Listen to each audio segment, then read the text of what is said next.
విజయవాడలో జరిగిన ఆదివాసీ దినోత్సవంలో పాల్గొన్న సీఎం చంద్రబాబు నాయుడు. ఆదివాసీల అభ్యున్నతే తమ ప్రభుత్వ లక్ష్యమని స్పష్టీకరణ.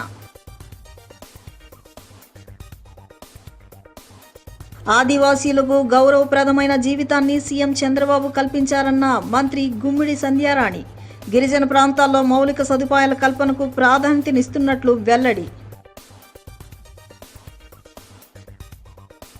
దుర్గమ్మకు పెరిగిన వీఐపీల తాకిడి. అమ్మవారి సేవలో తరించిన ఎంపీ కేసినేని శివనాథ్, ఇంటెలిజెన్సీ చీఫ్ మహేష్ చంద్ర లడ్డా.